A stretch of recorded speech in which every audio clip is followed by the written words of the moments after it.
அதாவது என்னென்ன ஒரு மனிதனுக்கு வந்து அறிவு பாதை, உணர்ச்சி பாதை, நடத்தை பாதை, சிந்தனை பாதை, செயல்பாதை இப்படின்னு இருக்கு. இது வந்து ஒரு பேவ்மெண்ட், ஒரு பேத், ஒரு ரோடு. அப்போ வந்து நாங்கள் தொடர்ந்து உங்களை அனலைஸ் பண்ணிடலாம். உங்களுடைய சிந்தனை, செயல், எண்ணம், உணர்ச்சி இது எந்த பாதையில் போயிட்டு இருக்குன்னு கண்டுபிடிக்க முடியும். அப்போ அந்த பாதையிலிருந்து அதை வந்து முடக்க முடியாது, அடைக்க முடியாது. அதிலிருந்து வித்ட்ராவல் ஆகி இன்னொரு பாதைக்கு கொண்டு போகணும். Welcome to MSK life clinic foundation. இந்த தூக்கமின்மை, தூக்கம் இழப்பு, தூக்கத்தில் வந்து விழிப்பு நிலை, தூங்கிய மாதிரியே உணர்வற்ற நிலை, பல நேரங்களில் வந்து இரவின் ஆரம்ப கட்டத்தில் தூக்கம் இருக்கும், கொஞ்ச நேரத்தில் வந்து தூக்கம் விலகிடும். இன்னும் ஒரு சிலருக்கு வந்து தூங்கி கொண்டிருப்பார்கள், ஆனால் நிறைய நினைவுகள் வந்து ஓடிக்கிட்டே இருக்கும். காலையில் எழுந்த முன்னாடி தூங்கினக்கான எந்த விதமான ஒரு ஃப்ரெஷ்னஸும் இருக்காது. அப்போ வாழ்க்கை சிக்கலில் ஏற்படக்கூடிய பல்வேறு நெருக்கடிகள், அது பணம் அழுத்தமாக இருக்கலாம், உறவு அழுத்தமாக இருக்கலாம், அல்லது சமூக அழுத்தமாக இருக்கலாம், அல்லது உறவு இழப்பு, பண இழப்பு, இப்படியே ஏதோ ஒரு காரணங்கள் இருக்கும், அல்லது ஒட்டுமொத்த காரணங்களும் அது நம்முடைய தூக்கத்தை கெடுக்கும். அதே மாதிரி உணர்ச்சி ரீதியானது, emotional disturbance, emotional dysregulation, emotional reaction அல்லது அஃபெக்டிவ் எமோஷன் இப்படியெல்லாம் இருக்கும். அப்போ இந்த உணர்ச்சி ரீதியான பிரச்சனைகள்னு சொல்ல பார்த்தா இது வரைக்கும் 34,000 பிரச்சனைகள் இருக்குது அப்படிங்கிறத கண்டறியப்பட்டுள்ளது. அப்போ ஒரு பிரச்சனையும் ஒன்றொன்று இணைந்து ஒரு தன்மை ரீதியான மன அமைப்பையும் ஒரு தன்மை ரீதியான அந்த பிரச்சனைக்கேற்ப அது தூக்கமின்மையையும் அல்லது உடல் நடுக்கத்தையும், ஆங்ஸைட்டின்னு சொல்லக்கூடிய ஒரு படபடப்பையும், அல்லது வந்து அதை நினைச்சாவே குபீர்னு ஒரு எண்ணத்தாக்குதலை உருவாக்கிவிடும். இதை மாற்றுவதற்கு தான் வந்து தொடர்ந்து ஒரு பகுப்பாய்வு ரீதியாக உங்களுடைய ஒவ்வொரு பிரச்சனைகள் எப்படி உங்களுக்கு பாதிப்பை உண்டாக்குகிறது, அது எப்படி அதிலிருந்து வெளிவர வேண்டும் என்பதற்கான தொடர்ந்து திரைப்பூட்டி கன்சல்டேஷன் கொடுத்து கொண்டு வருகிறோம். அதன் மூலமாக தான் உங்களை நிவர்த்தி செய்ய முடியும். இது மருந்தினால் குணப்படுத்த முடியாது. காரணம், உங்களுடைய வாழ்க்கை இழப்பு, பண இழப்பு, பணத்தை இழந்ததினால் ஏற்படக்கூடிய பாதிப்பை எப்படி மருந்து கொடுத்து மாற்ற முடியும். அதே மாதிரி சிலர் உங்களை பல்வேறு வகையில் ஏமாற்றி இருக்கலாம். ஆகவே வைரஸுக்கு தான் மருந்து, வாழ்க்கைக்கு வந்து உளவியல் பகுப்பாய்வு தான் என்ற விழிப்புணர்வோடு இந்த எம்எஸ்கே லைஃப் கிளினிக் ஃபவுண்டேஷனுடைய ஆன்லைன் கான்ஃபரன்ஸுக்கு உங்களை வரவேற்கிறோம். நீங்கள் உங்களுடைய சந்தேகங்களை கேட்கலாம். முதல் சந்தேகமாக இந்த தூக்கமின்மைக்கான காரணங்களை கேட்டுள்ளீர்கள். அதேபோல் அதிகமாக நினைவு அழுத்தம், நினைவு சுழற்சி இருக்கிறது என்று கேட்டிருக்கிறீர்கள். இன்னும் சிலருக்கு வந்து திருமண வயதில் ஏற்படக்கூடிய பல்வேறு உளவியல் சிக்கல்கள், வாழ்வியல் சிக்கல்கள், ஏமாற்றங்களும் இருக்கும். அதை பற்றியும் நீங்கள் கேட்கலாம். இந்த நினைவு வரையில் வந்து என்ன செய்யணும்னு கேட்குறீங்க. இந்த நினைவு வந்து இப்போ வர்றது உங்களுக்கு டிஸ்டர்பன்ஸாக இல்லை, பல நாள் டிஸ்டர்பன்ஸ் ஆனது இப்போ உங்களுக்கு தெரியுது. அப்போ அந்த நினைவுக்கான காரணங்களை தொடர்ந்து நீங்கள் தனிப்பட்ட முறையில் எங்களுடைய நிறுவனத்தோடு தொடர்பு கொண்டு அதனுடைய பகுப்பாய்வில் அடிப்படையில் தான் அந்த நினைவு சுழற்சியை வந்து நம்ம குறைக்க முடியும். அந்த நினைவு சுழற்சியிலிருந்து உங்களை வெளிக்கொண்டு வர முடியும். அதுக்கடுத்து வந்து இந்த தூக்கமின்மை வர்றப்போல வந்து ஒரு சின்னதாக நோட் வச்சுங்க. அந்த சிந்தனை எது வருதோ அதை நோட் பண்ணிவிட்டு எம்எஸ்கே தெரப்பியில் கன்சல்டேஷன் பண்ணிக்கலாம் அப்படின்னு மட்டும் மனசில் வச்சுங்க. கேளுங்களா? அப்போ என்னென்னா, இந்த சிந்தனை உங்களுக்கு வரப்போ மேற்கொண்டு அந்த சிந்தனையை பின்தொடர வேண்டாம், அது தொடர வேண்டாம், நோட் பண்ணி வச்சு. இல்லை வெளியில் வரவே வேண்டாம், அதை நாங்கள் வெளியே எடுத்துக்கிறோம். நீ என்ன செய்யணும், நோட் பண்ணிவிட்டு இதை வந்து உதாரணத்துக்கு நாங்கள் எங்களுடைய எல்லா கேஸ் ஹிஸ்ட்ரிலையும் பார்த்தீங்கன்னா நாங்கள் ஒரு நாளைக்கு வந்து 2 தான் கன்சல்டேஷன் அப்பாயின்மெண்ட்டே கொடுப்போம். சரி, இப்போ ஒருத்தர் வர்றாங்கன்னா இந்த மாதிரி எல்லாம் அவங்க இது ஒரு ட்ரீட்மெண்ட் பேஸ், இப்போ அவங்க இந்த மாதிரி நோட் பண்ணிட்டு வந்துடுவாங்க. நோட் பண்ணிவிட்டு எங்ககிட்ட வந்து கொடுத்துட்டு அதை நாங்கள் அனலைஸ் பண்ணிவிட்டு அதுக்கு அடுத்த லெவலுக்கு போவோம். இப்போ கேட்குறா உங்களுக்கு, அதை சிந்தனை வெளியே வர வேணும்னு நினைக்க வேண்டாம். இப்போ வந்து நம்மளுக்கு வரக்கூடிய சிந்தனைக்கு நம்மளே கேள்வி கேட்டு நம்மளே ஒரு பதில் வச்சு இன்னொன்று கேட்டு புதுசாக க்ரியேட் பண்ணி அதுக்குள்ளேயே தான் சுற்றிட்டு இருக்கோம். அப்போ அது பதிவேறிட்டே தான் இருக்கும், பதிவிறக்கமே ஆகாது. அந்த பதிவிறக்கம் செய்யறதுக்கு தான் நீங்கள் நோட் பண்ணிட்டு வரப்போ அந்த சிந்தனையானது எந்த வார்த்தையில் வருது, எப்படி வருதுன்னு நாங்கள் அனலைஸ் பண்ணிட்டு அதுக்கான ரெண்டியல் கொடுக்குறப்ப நீங்கள் அதுலேருந்து வெளியில் வர முடியும். அதாவது என்னென்ன, ஒரு மனிதனுக்கு வந்து அறிவு பாதை, உணர்ச்சி பாதை, நடத்தை பாதை, சிந்தனை பாதை, செயல்பாதை இப்படின்னு இருக்கு. இது வந்து ஒரு பேவ்மெண்ட், ஒரு ஒரு பேத், ஒரு ரோடு. அப்போ வந்து நாங்கள் தொடர்ந்து உங்களை அனலைஸ் பண்ணிடலாம். உங்களுடைய சிந்தனை, செயல், எண்ணம், உணர்ச்சி இது எந்த பாதையில் போயிட்டு இருக்குன்னு கண்டுபிடிக்க முடியும். அப்போ அந்த பாதையிலிருந்து அதை வந்து முடக்க முடியாது, அடைக்க முடியாது. அதுலேருந்து வித்ட்ராவல் ஆகி இன்னொரு பாதைக்கு கொண்டு போகணும். உங்களுக்கு இப்போ தேவை என்னென்னா, மேரேஜ் ரெசிலன்ஸ் அப்படின்னு சொல்லக்கூடிய திருமணம் சார்ந்த இழப்புலேருந்து வெளியில் வந்தாலும் சரி, காதல் சார்ந்த இழப்பு, லவ் ரெசிலன்ஸாக இருந்தாலும் சரி, அந்த உணர்ச்சி பாதை, அறிவு பாதை, செயல் பாதை, இந்த மாதிரி அந்த பாதையில் போகக்கூடிய சிந்தனையை வந்து, எண்ணத்தை வந்து வெளியே எடுத்துட்டு வந்து உங்களுடைய வளர்ச்சி சார்ந்த எண்ண பாதையில் டெவலப் பண்ணலாம். இப்போ கிளியருங்களா உங்களுக்கு? இங்கிட்டு போடுற ரயிலை கொண்டு போய் அப்படியே பின்னாடி கொண்டு வந்து இன்னொரு பாதையில் சேர்த்தணும். இதுதான் முக்கியம். அப்போ நீங்கள் என்னென்னா, அதை நாங்கள் கண்டுபிடிக்கிறதுக்கு உங்களுடைய இந்த ஒத்துழைப்பு என்னென்னா, ஜஸ்ட் நோட் பண்ணிக்கங்க. நோட் பண்ணி, அப்படி உங்களுக்கு நோட் பண்ண முடியலைன்னா உங்கள் செல்ஃபோன் இருக்குல்லவா, அதில் வந்து மெசேஜ் போட்டுருங்க. இந்த மாதிரி இந்த டைம் போட்டு மெசேஜ் போட்டிங்கன்னா நாங்கள் நோட் பண்ணி வச்சுக்குவோம். ஸோ நீங்கள் அடுத்த வார வரையில் வந்து அவங்களுக்கு என்ன மறுபடியும் நடக்குன்னு டிஸ்கஸ் பண்ணல, ஒரு 3 சிட்டிங்கில் வந்து உங்களுடைய அடுத்த லெவல் நம்ம கொண்டு வந்துடும்.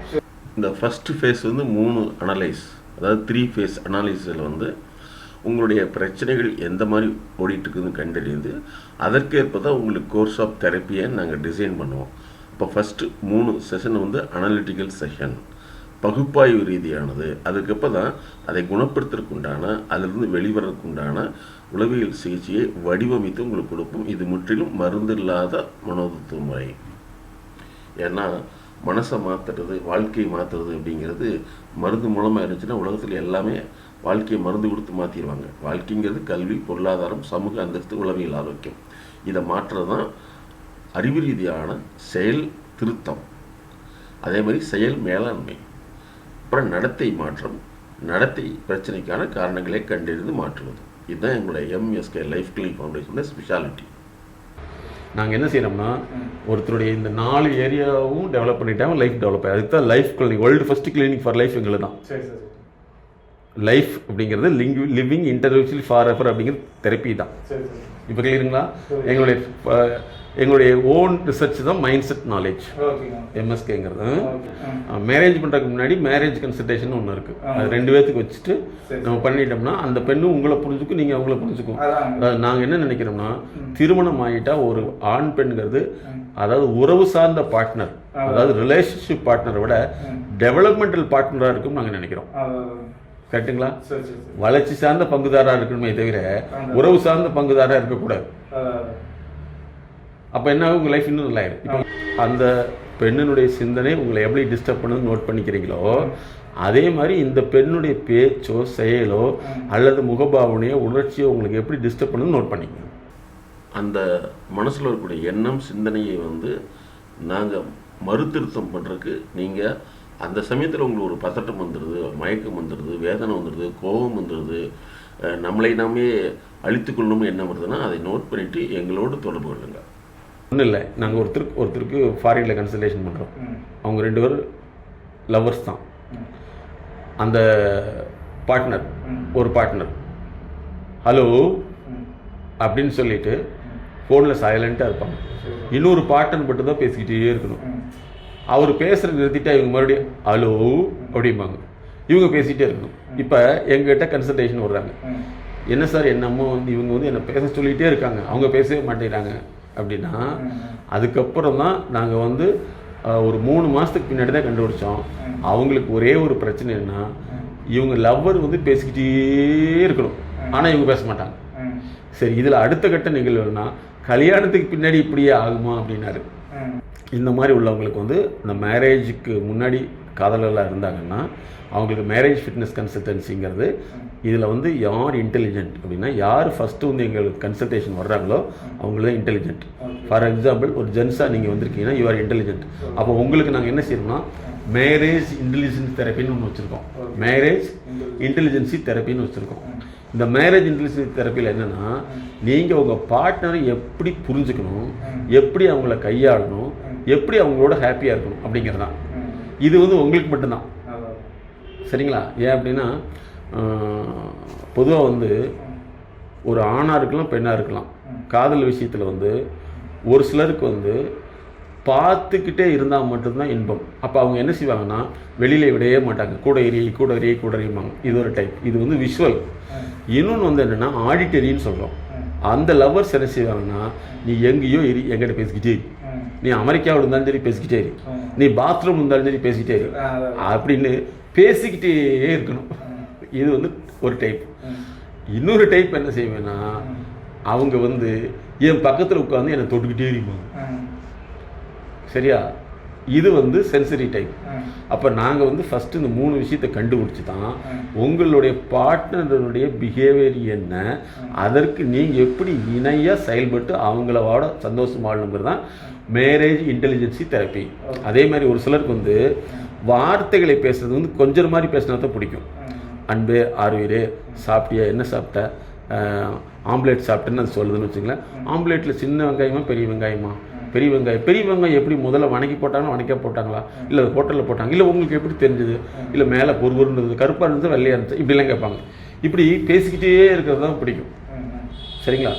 ஆனால் இதே ஒரு ஜென்ஸோ அல்லது வந்து லேடிஸோ இந்த டேஸ்ட் இல்லாதாகன்னு வச்சுங்களேன், பிடிக்காதவங்க இருந்துச்சுன்னா, என்ன பொழுதுரைக்கு ரெண்டு பேசிகிட்டே இருக்கேன் அப்படின்னா அடுத்த கேள்வி, அப்படின்னா நான் சொல்லு, நான் உன்னோட ஒய்ஃபா இல்லையா, நான் உன்னோட ஹஸ்பண்டா இல்லையா, எங்கிட்ட பேசாமல் யார்கிட்ட பேசுகிறேன், அப்போ எங்கிட்ட பேசுறது பிடிக்கல இல்லையா, அப்படித்தானே அப்படின்ட்டுவாங்க. ஏன் நான் ஃபோன் அடிச்சா எடுக்க முடியலையா, ஏன் ஒரு 2 ரிங்கில் ஏன் எடுக்கல. சரியா? அப்போ நீங்கள் என்ன செய்யணும்னா இதையும் மாற்றிக்கொள்ளலாம்.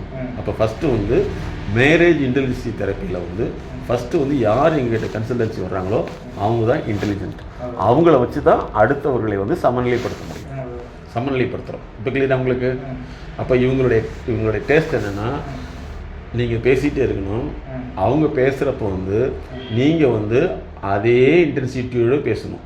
எப்படின்னா, அப்படியா, எனக்கு வேலை இருக்குது, இருனா, வேலை இருக்குது இரியா, அப்போ அப்போ எனக்குலாம் வேலை இல்லையா, உனக்கு என்ன விட்டாலும் வேறு என்ன வேலை அப்படின்னு கேட்க ஆரம்பிச்சிடுவாங்க. சரியா? இதுதான் முக்கியம். அப்போ நான் முக்கியமா, வேலை முக்கியமா, பெரிய 10 மார்க் கேள்வி கேட்டுருவாங்க. சரிங்களா? அப்போ இதை ஸ்டெப் பை ஸ்டெப்பாக வெளியே கொண்டு வர போகிறோம். இப்போ கிளியர் உங்களுக்கு. அப்போ என்ன செய்ய போகிறோம்னா, ஃபஸ்ட்டு வந்து 2 விஷயத்தை பாருங்கள்.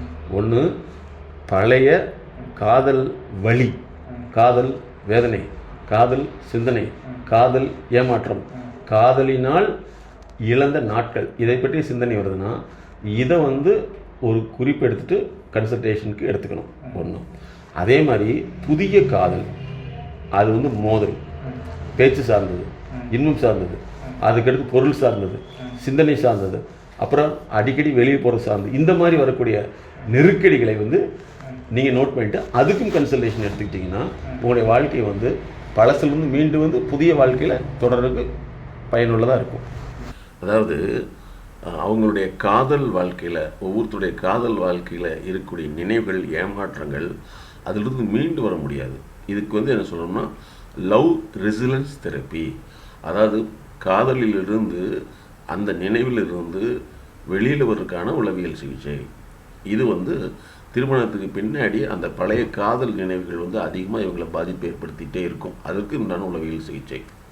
இதே போல் ஒரு சிலர் வந்து திருமண பந்தம் முறிந்த பின்னாடி, அதாவது டைவர்ஸ் ஆகிருப்பாங்க, ஆனால் அவர்களுக்கும் அந்த பழைய திருமண வாழ்க்கையை வந்து தொடர்ந்து மனசில் வந்து டிஸ்டர்பன்ஸ் பண்ணிகிட்ருக்கும். இதுக்கு பேர் மேரேஜ் ரெசிலன்ஸ் தெரப்பின்னு சொல்கிறோம். அதாவது திருமண அந்த பழைய பந்தங்களால் ஏற்படக்கூடிய டிஸ்டர்பன்ஸு, நினைவுகள், எண்ணங்கள், பாதிப்புகள், இதிலிருந்து வெளிவர்றதுக்கு. அப்போ வந்து என்னென்னா, ஒவ்வொரு முறையும் வந்து நீங்கள் கேள்வியை கேட்டு விளக்கத்தை தெரிஞ்சுக்கிறீங்க. பட் அதை வந்து உங்கள் மனசுலேருந்து அகற்றுறது தான் உளவியல் பகுப்பாய்வு சிகிச்சை. மருந்து இல்லாத மனோதத்துவ முறையினான ஒரு வழிகாட்டல் சிகிச்சை அவசியம் நாங்கள் சொல்கிறோம். இது வந்து கேட்குற கேள்வி என்பது வேறு, பாதிப்பு என்பது வேறு. ஃபோன் காதல், 7-8 வருஷம் உங்களுக்கு ஒரு அன்பை வந்து அவங்க சரியாக கொடுத்தாங்கன்னா நீங்கள் 10 வீடு கட்டிக்குவீங்க. அந்தளவுக்கு உங்களுக்கு திறமை இருக்குது. சரியா? அப்போ என்னென்னா, நீங்கள் வந்து இவங்களோட எப்படி இணையணுங்கிறது தான் எங்களுடைய கன்சல்டேஷன்.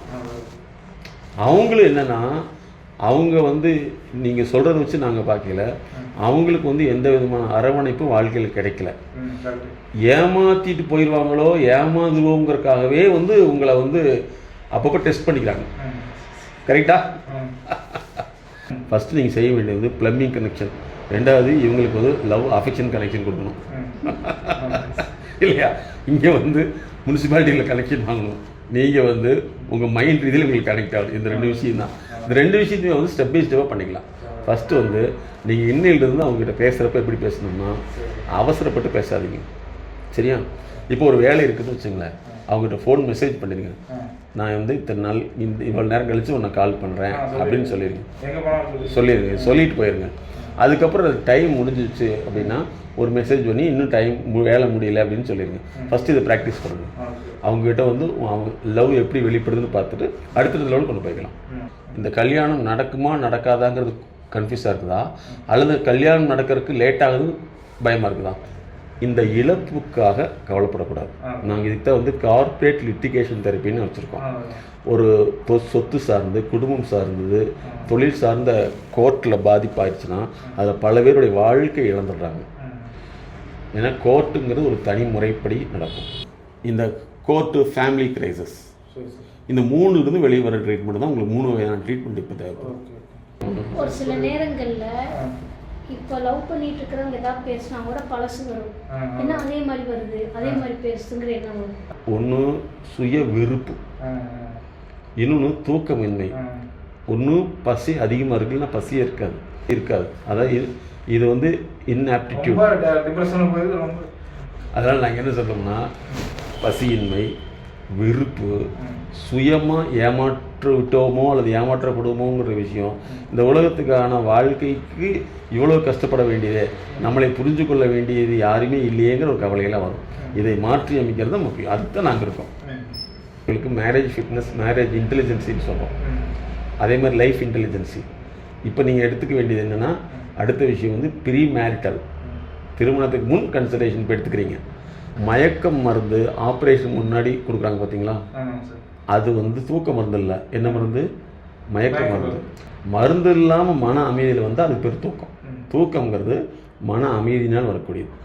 மனம் எப்போ வந்து அமைதி அடையும்னா, வாழ்க்கை சிக்கல்கள், சமூக சிக்கல்கள், பொருளாதார சிக்கல் இவர்கள் முறைப்படுத்தும் பொழுது தான் மனதுக்கு இப்படி ஒன்று நடக்குங்கிற ஒரு திருப்தியில் அது அமைதி அடையும். அப்போ தூக்கம் வரும். ஸோ அதனால தான் தூக்கமின்மைக்கு பல்வேறு காரணங்களை பகுப்பாய்வு செய்து தான் நாங்கள் மாற்றுறோம். ஸ்லீப் ஆக்டிவேஷன் தெரப்பின்னு பண்ணுறோம். அதாவது தூக்க தூண்டல் சிகிச்சைன்னு சொல்லி. என்னென்னா, நம்ம மனசு வந்து எப்போ கலவரம் அடையுதோ அப்போ தூக்கம் வராது. மனசு எப்போ அமைதியாகுதோ தூக்கம் வந்துடும். சரியா? இப்போ நான் ஒரு 10 நிமிஷத்துக்கு முன்னாடி ஒரு கிளைண்ட்டுக்கு வந்து ஒரு கன்சல்டேஷன் படுத்தி வெளியில் உட்கார்ந்துருந்தா ஒரு 10 மினிட் உட்காருங்கன்னு சொன்னால் தூங்கிட்டு இருக்கு. என்னென்னா, எனக்கு மனசு அமைதியாகவும் தூக்கம் வந்துச்சு சார்ங்க. அப்போ மனசு கலவரமாச்சுன்னா தூக்கம் வராது. மனக்கலவரம் தான் ரத்த ஓட்டத்தை அதிகப்படுத்தும், சிந்தனை ஓட்டத்தை அதிகப்படுத்தும், எண்ண ஓட்டத்தை தடைப்படுத்தும். கலைஞர் கருணாநிதி ஒரு நாளைக்கு 2 மணி நேரம் தூங்குவாராம். சரியா? இவர் எலன் மஸ்க்கு 8 மணி நேரம் தான் தூங்குவாராம். ஓகே, இப்படிலாம் அவங்க இருக்கிறப்ப வந்து நம்ம தூக்கமின்மையை வந்து செயல் தன்மையாக மாற்றிக்கலாம். ஃபஸ்ட்டு அனலைஸ் பண்ணிட்டு எங்களுக்கு 3 சிட்டிங்ஸ் சொல்லணும். அதே மாதிரி உங்களுக்கு எந்த பிரச்சனையாலும் டிஸ்கஸ் பண்ணுங்கள். பாலியல் சார்ந்த பிரச்சனைகள், அதுக்கடுத்து வந்து நமக்கு என்னென்ன மறைமுகமான பிரச்சனைகளோ அல்லது தவறான பழக்கங்களோ எது இருந்தாலும் நீங்கள் டிஸ்கஸ் பண்ணிக்கலாம். அதில் எதுவுமே மறைக்க வேண்டியது. ஏன்னா நீங்கள் வந்து இன்றைக்கி வந்துட்டுருக்கீங்க, 100 வருஷத்துக்கு வாழக்கூடிய ஆள் கிடையாது. உங்களோட டிஎன்ஏ வந்து 3000 வருஷத்துக்கு இருக்கக்கூடியது. அப்போ உங்கள் டிஎன்ஏ மாற்றிட்டோம்னா 3000 வருஷம் பிரைட் ஆகிடும். உண்மையிலேயே நல்ல கேள்விகளை கேட்டீங்க, வாழ்த்துக்கள். இப்போ உங்களுக்கு கொடுத்துக்கிறது ஒரு விழிப்புணர்வு தான். ஏன்னா ஆன்லைன் கான்ஃபரன்ஸில் ஒரு விழிப்புணர்வு தான் கொடுப்போம். இதில் உள்ள பல்வேறு சிக்கல்களை தனிப்பட்ட முறையில் நீங்கள் கன்சல்டேஷன் பகுப்பாய்வு செய்து தான் அதை மாற்ற முடியும். மேலும் விவரங்களுக்கு எங்களோடு தொடர்பு கொள்ளுங்கள்.